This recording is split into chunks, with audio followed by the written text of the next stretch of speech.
Good morning বন্ধুরা। আজকে জন্মাষ্টমীর পরের দিন। গাছে ফুলগুলো বেশ ফুটেছে খুব সুন্দর। পরের দিনকে আবার গোপাল সোনাকে একটু ভোগ লাগালাম। ননি, মাখন, ফল যত রকম দেয়া যায় আর কি, ছানা সব কিছু দিয়ে তুলসী পাতা দিয়ে সাজিয়ে বাবা গোপালকে সকালের জলখাবার দেয়া হলো। আমাদের বাড়িতে জন্মাষ্টমী কিন্তু দুদিন হোক বা না হোক, আমি কিন্তু জন্মাষ্টমী দুদিন পালন করি। তার কারণ হচ্ছে, যেদিনকে জন্মাষ্টমী হয় ওই দিন কিন্তু আমি ভাতের কোনো অন্নভোগ দিই না, বা নিজেরাও বাড়িতে কেউ গ্রহণ করি না। তার জন্য পরের দিনকে দেয়া হয়। তো দীক্ষাকে কোলে নিয়ে একটু দাঁড়িয়ে পড়লাম। দীক্ষা খুব দুষ্টুমি করছিল।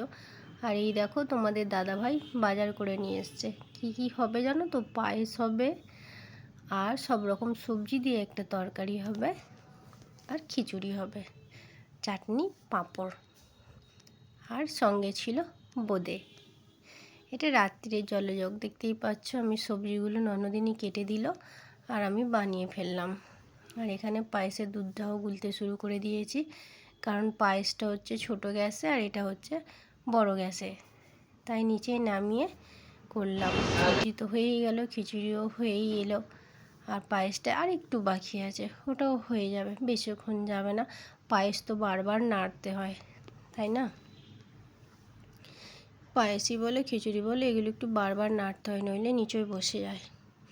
আর এই দেখো, গোপাল সোনাকে অন্নভোগ দেওয়া হয়ে গেছে। আর দিদি ভাই, বড়দি ভাই আছে, আর এটা আমাদের সানবি। সানবি বলল, দিদু আমিও একটু পুজো করব, আমাকে দাও।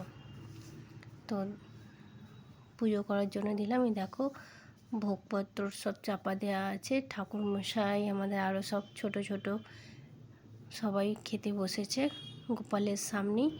জায়গাটা আমাদের খুব একটা তো বড় নয়, অল্পর মধ্য দিয়েই, তাই সবাইকে অল্প অল্প করেই দেয়া হলো।